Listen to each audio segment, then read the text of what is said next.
بسم اللہ الرحمن الرحیم۔ روحل وائس کے تمام سننے والوں کو محبتوں بھرا سلام۔ آخری شرارت۔ جب ایک زندہ انسان کو موت کے بعد قبر کے مناظر دیکھنے کی کوشش مہنگی پڑ گئی۔ ایک عبرتناک سچی کہانی۔ شام کا وقت تھا۔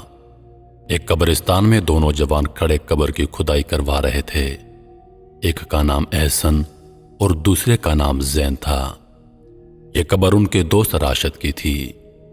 احسن راشد کا کزن بھی تھا جبکہ زین ان دونوں کا دوست تھا۔ ایک ہفتے بعد راشد کی شادی تھی لیکن خاندانی دشمنی کی بنا پر راشد کا قتل کر دیا گیا تھا۔ جس گھر میں خوشیوں کا ماحول تھا وہاں غم کی چادر بچھ گئی۔ راشد کے ماں باپ تو جیسے زندہ درگور ہو گئے ہوں۔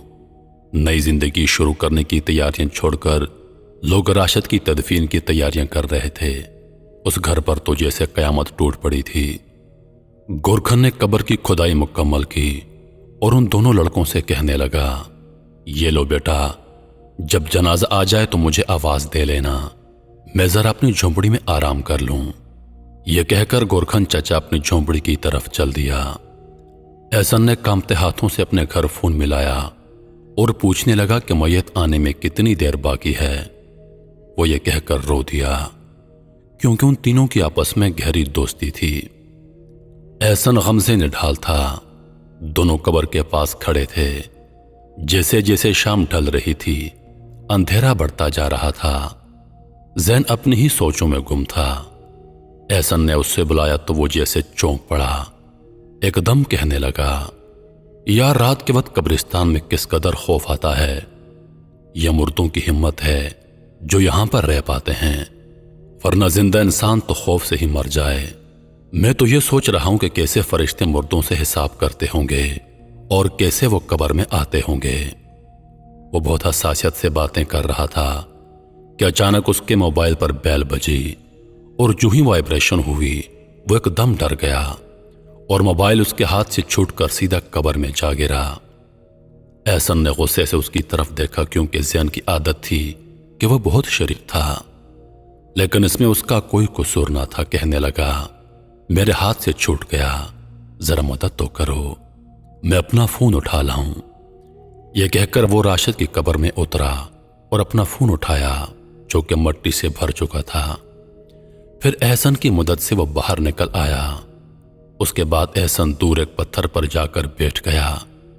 اب یہ دونوں راشد کی میت لانے کا انتظار کرنے لگے، مگر زین کے دماغ میں کچھ اور چل رہا تھا۔ اس کی نظر قبر کے قریب پڑی 4 سلیبوں پر پڑی۔ وہ احسن کے قریب آیا اور کہنے لگا، احسن کیا تم یہ سلیبیں ایک ایک کر کے اکیلے اٹھا سکتے ہو؟ احسن نے کہا، ہاں مگر کیوں؟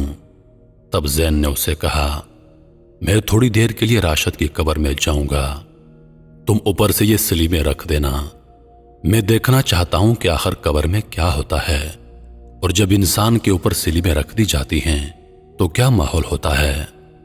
احسن کا اس کی بات سن کر خوف کے مارے برا حال ہو گیا۔ اسے ڈانٹنے لگا، یار تم یہاں بھی شرارت کا سوچ رہے ہو، تمہیں ڈر نہیں لگتا؟ اور اگر اتنی دیر میں جنازہ آ گیا اور ہم پکڑے گئے تو سب کیا سوچیں گے کہ اپنے دوست کی قبر کے ساتھ ایسا مذاق کر رہے ہیں؟ نہ بابا نہ، میں تمہاری کوئی مدد نہیں کروں گا۔ زین نے اسے منانا شروع کر دیا کہ بس کچھ ہی دیر کی تو بات ہے۔ احسن نے لاکھ منع کیا پر زین کہاں باز آنے والا تھا۔ کہنے لگا، اچھا یہ میری آخری شرارت ہوگی، اس کے بعد میں کبھی کوئی شرارت نہیں کروں گا، پھر تم یاد کرو گے میری شرارتوں کو۔ زین کے اتنا منانے پر احسن مان گیا اور زین بالکل بے خوف ہو کر راشد کی قبر میں اتر گیا اور اندر بیٹھ گیا۔ اس کے بعد ایک ایک کر کے احسن نے سلیبیں رکھنا شروع کر دیں۔ 3 سلیبیں رکھنے کے بعد احسن جب چوتھی سلیب لایا تو زین کہنے لگا، تمہارے اوپر مٹی نہ ڈال دوں؟ زین نے مسکراتے ہوئے کہا، ڈال دو، تمہیں اجازت ہے۔ اس کے بعد احسن نے چوتھی سلیب قبر پر رکھ دی اور دور جا کر بیٹھ گیا۔ خوف کے مارے اس کا برا حال تھا کہ کہیں جنازہ لے کر آ گئے تو کیا ہوگا۔ یہ سوچ کر وہ ایک دم اٹھا، قبر کے نزدیک گیا اور زین کو میسج کیا،